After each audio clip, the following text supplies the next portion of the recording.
Hey guys, what's up? It's Daniela here, and welcome back to my channel. Several years ago, I taught you how to foil. Hi, my name is Daniela Moroz. I am 13 years old, and today I will be teaching you how to foil.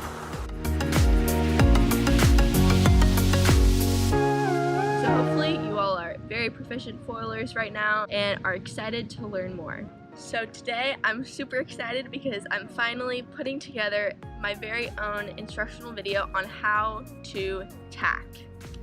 Now, this video is primarily meant for those on racing gear, so that means using a seat harness, a race foil, and a foil kite. However, all of these concepts can totally be applied to regular freeride gear as well.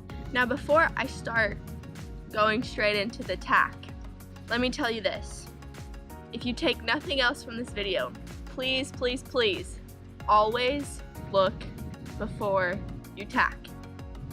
And this applies to anything you do on the water. Just always be aware of the people that are around you. You don't want to tack straight into them. So just keep that in mind. So I like to break the tack up into 3 parts. First, you have the entry. The second is the transition. And the third is the exit. Super easy, but difficult. So your entry is from the time your kite is in normal sailing position when you go upwind to either 11 a.m. or 1 p.m. in the wind window. The transition itself is just your foot switch. And third, your exit is from the time you've switched your feet to the time your kite is in normal sailing position. One more thing I also want to mention is that there's a big difference between light wind tacks and heavy wind tacks, and I'll get into more details about that later on in the video. So first up, your entry.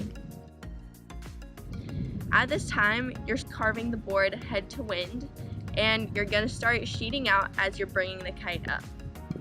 The carve isn't a carve all the way around. It's going to be a carve, and then when you pass head to wind, you want to flatten the board out.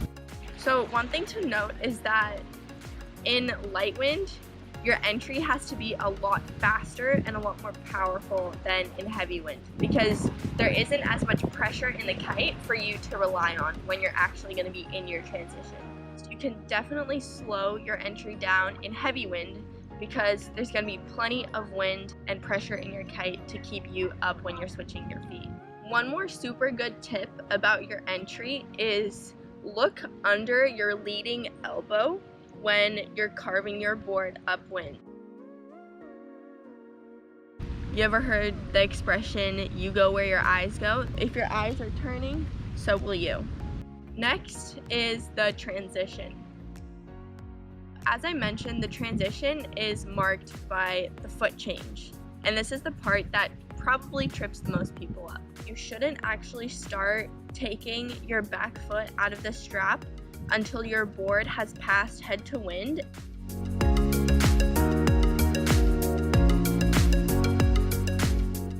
So you have your entry, you're carving upwind, and then as soon as you've passed head to wind, you sheet in, and that is when your foot change happens. When you pass head to wind, you want to flatten the board out. And this is super important for when you're actually trying to switch your feet, because you want to be switching your feet on a flat surface, not tilted, because that's unstable and you're more likely to wipe out that way. A really good tip for changing your feet is try to keep as much of your body on top of the board as possible. When you have all of your weight on top of it rather than kind of going off to the side, it's gonna make the tack so much easier and you'll be so much more stable during it. The best way to think about this is to think about you're sitting in a chair, and there's so many awesome photos of riders where you see them mid-tack and they look like they're sitting in a chair. If you're already kind of proficient with your tacks, you can get away with standing up a little bit more, which is something that like Connor does. But for the most part, just think about sitting in a chair. It's okay to put your back foot just in front of the strap, especially when you're just starting out, because you're just trying to make these foil tacks, and putting your foot there rather than stepping even farther back is gonna help you a lot. Just to summarize what we have so far, your entry, you're carving the board up and making it flat, and then your transition, you're sheeting in, and changing your feet. Finally, I'm going to talk about the exit. So again, the exit is from the time your kite is up at noon to the time it's back in normal sailing position going in the new direction. Ideally, on your exit, you actually want to be sheeting out just a tiny bit as you start bringing the kite down to let it breathe again after you've kept it sheeting in for so long when it was up at 12 and you were making your foot change. So sheeting out just a tiny bit to let it breathe and then sheeting back in as it really starts to do that power stroke back down is going to be super helpful for efficiency. Finally, the last thing to keep in mind is that tacking is going to feel super different in different conditions. So again, like I said earlier, tacking in light wind, you're going to have to go into the tack a lot faster and with more power, and you're really going to have to be aggressive with the kite. Tacking in heavy wind, the actual tack can be a little bit slower just because you don't need to have as much apparent wind. You're going to have plenty of pressure in the kite when you're actually changing your feet and you've sheeted in, and your foot change can be slower just because, again, you have a reliable amount of pressure in the kite. One last thing to note is that tacking on different kite sizes is going to feel really different. So tacking on an 18 or 19 meter in super light wind, maybe like 6 knots, is going to be really different and feel super different compared to tacking on an 11 meter when it's blowing really hard. Also, like sea state and how wavy or choppy it is also going to affect your tack and how well you do it.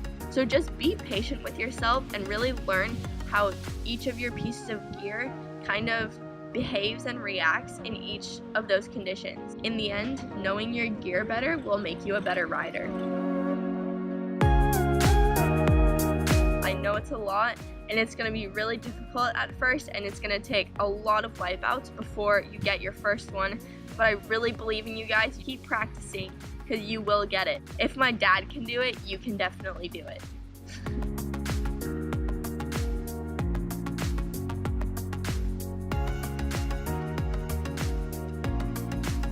Okay guys, I hope you liked this video and I hope it was helpful.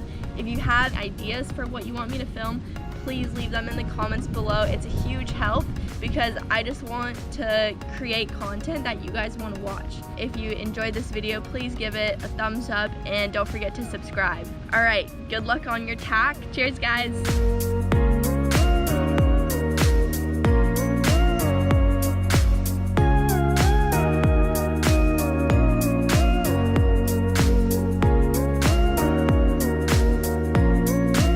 One more thing I want to mention is a huge thank you to Marcus for helping to film some of the shots, and Dane from Salty Brother Films with the drone footage and the beach cam. So thank you guys so much for helping, and go check out Salty Brother Films.